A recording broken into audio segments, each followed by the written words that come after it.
যারাই নতুন জাতীয় সিলেবাস তৈরি করবেন সেখানে অবশ্যই পবিত্র কোরআনের শিক্ষার বাধ্যতামূলক ব্যবস্থা থাকতে হবে, নবীর সুন্নতের ব্যবস্থা থাকতে হবে।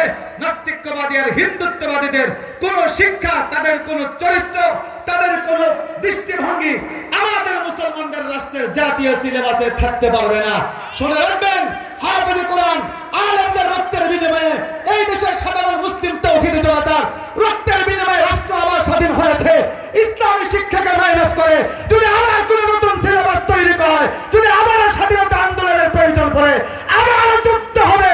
নাস্তিকবাদীর কোন সিলেবাস মানব না, মানতে দেওয়া হবে না। রাজি আছেন? নতুন সংবিধান সংস্কারের আলোচনা হচ্ছে, আমরাও চাই নতুন সংবিধান আসুক, বিস্তারিত আলোচনার সুযোগ নাই। আমাদের দাবি থাকবে নতুন যে সংবিধান তৈরি হবে সেখানেও পবিত্র কোরআন সুন্নাহ শিক্ষাকে রাখতে হবে। সবগুলো বলা যাবে না, তবে একটা জিনিসের দাবি আমরা তুলতে পারি এই দেশের মুসলমান, নতুন যে সংবিধান হবে সেখানে এমন কোন ধারা থাকতে হবে যদি কেউ ইসলাম ধর্ম নিয়ে অবমাননাকর কোনো আচরণ করে তাহলে প্রকাশ্যে মৃত্যুদণ্ড দিয়ে তার শাস্তি কার্যকর করতে হবে। নতুন সংবিধানে এটা যুক্ত করতে হবে। রাজিনী শুধুমাত্র জানাজার ইমামতি করবে আর দাওয়াত খাবে, এগুলো আমাদের দেওবন্দি সিলসিলার চেতনা না।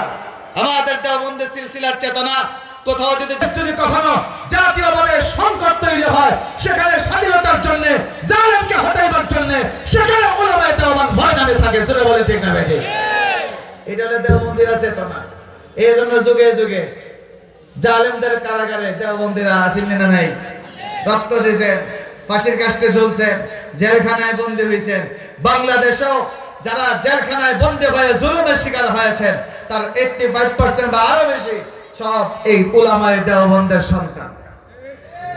এই জন্য আমরা বলি আমাদের এই দেশের স্বাধীনতার হেফাজতের জন্য, আমাদের দেশের প্রজন্মের হেফাজতের জন্য, আমাদের এই রাষ্ট্রে ইসলামের হেফাজতের জন্য, আমাদের এই রাষ্ট্রে জাতির হেফাজতের জন্য অবশ্যই কওমি মাদ্রাসার দরকার আছে না নাই? কওমি মাদ্রাসা খালি লেখাপড়া শেখায়, এগুলো তো সবার কথা না। একটা আসিল জেলও আছে, এটার নাম মুরগি, চিনে না? মুরগি চিনে না, জেলও আছে, তার কোনো চালা আছে। কি সুন্দর করে টকশুদ বয়ে বিয়া অতি অজু শেখানো হয়।